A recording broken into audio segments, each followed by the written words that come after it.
Well, Hawaiians remain performance is pretty solid up here in Canada. So physically, how are you feeling after that? We can see it on your face right now. Yeah, I got some lumps and bruises. That dude's got a hard. My hands are a little sore. He's got a hard head, dude. The dude's head's like a freaking bowling ball. You dropped him a few times, especially at the end of those rounds. Were you surprised that he was able to get back up from that damage? Because even between rounds, they would show him, and he was kind of zigzagging his way back to the bench. Dude, I know. I had him so hurt. I hurt him in round one. I hurt him in round two pretty bad. I saw him wobbling back to the corner. My coach Eric told me, he's like, look at that mother effer, look at him. And, it takes a lot out of you when you hurt a guy like that and just that adrenaline to go for the kill. And he's scrambly, dude. He's dangerous. And honestly, when that guy gets hurt, he's even more dangerous because he just keeps coming. I should probably choked him out. Well, I was going to ask about him being more dangerous. It seems like he was even throwing a lot of those up kicks at you, and you kind of were maybe struggling to kind of enter his guard, and it looks like a few of them even hit you. Did any of them connect at all? Because even the broadcast was like, those are coming up real close to your head. Yeah, a couple. I don't know if that's what really did most of the damage. There was some, I got some little nicks from, random things, just, little punches off the break.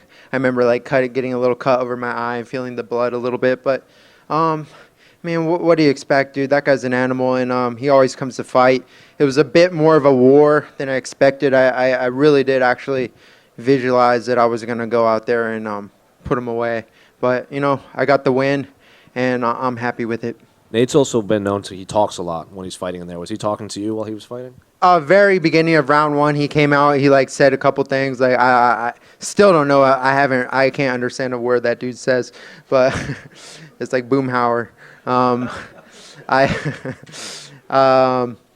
then once I landed 2 clean shots, he didn't say a word after that. But he's tough, man. I respect the dude, and it's all fun. It's fun. You want to build up the fight and talk a little smack, but I respect him tremendously. Well, you know how this goes. When do you want to get back in there? I know you probably want to do a little bit of healing first.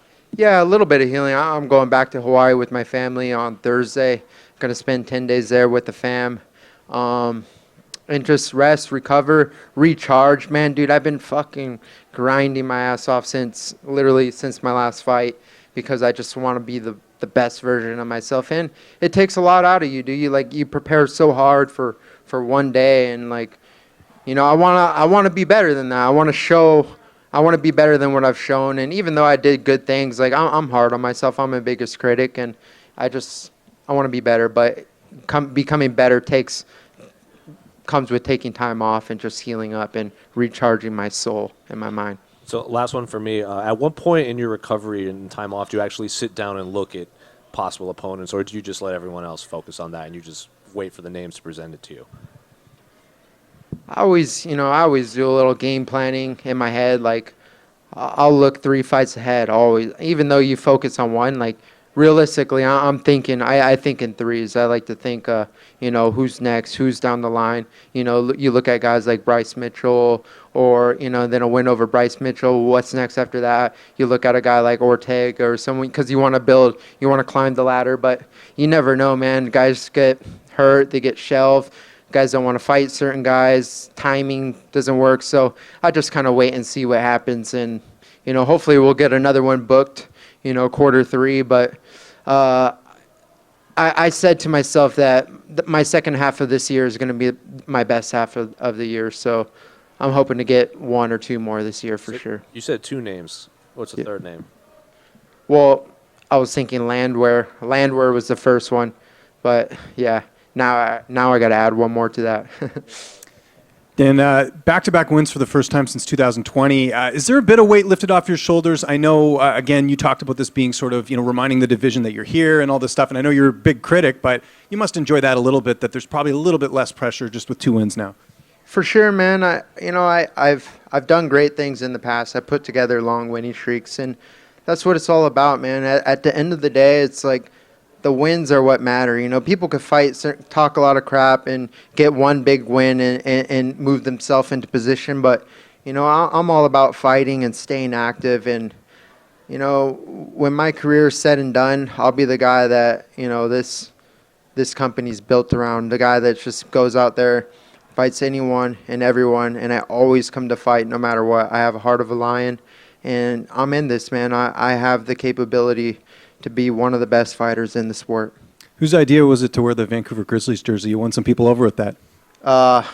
Eric. Oh, was Eric? Okay. No, he was very thoughtful. I was grinding, dude. I was in the ice bath and sauna. I wasn't thinking anything about that. Then he shows up to the gym one day with the Vancouver Grizzly jersey with my name on it. No, he sent it to me on Instagram. I thought it was a GIF, and he said, "All you, Bubba." Then he comes to the gym wearing it. I was like, "Oh, where's mine?" He's like, "What do you mean?" He's like, "This." I don't know. Whatever. I'll let him tell the story. But yeah, I was a little salty, but he let me wear it, so we got some fans. Had you ever seen the Grizzlies play? Because they're like, it's sort of a sour thing here that they had to leave and move and everything, but a lot of people love the jersey. It's still like one of the popular selling jerseys, even though they haven't been around. Sick color, dude. I really love the color scheme. But if I'm being honest, I can't tell you. I can't name you one player. The people are saying Brian Reeves, but it said 50K Ige on it. It had the 50 on it, but it said Ige. But yeah, shout out to Brian Reeves or whatever his name is. And just last one for me. How was the overall experience in Vancouver? You talked about on Media Day how much you enjoyed it, but now looking back, what are your thoughts on the city? Dude, I loved it, to be honest. I got here on Tuesday. I wish I would have came a little earlier, but this is all about business. I come up here just to do my job. I fly back early in the morning, unfortunately, so I won't have too much time to go venture off, but I would definitely love to come back here with my family and just, enjoy nature, go up to the mountains, go hiking, jump in a river somewhere, fight a grizzly bear. I don't know, whatever you do up here. Dan, just a quick one. If you got fight of the night, do you want your 50K in Canadian dollars or US? What's the answer there? Probably not. I want $100,000. I want to be $100,000, Dan. Right here, Dan. How bad would you like to fight on a UFC card in Hawaii? We've seen Bellator put on cards over there. Do you think it's time that the UFC get over there and put on a show?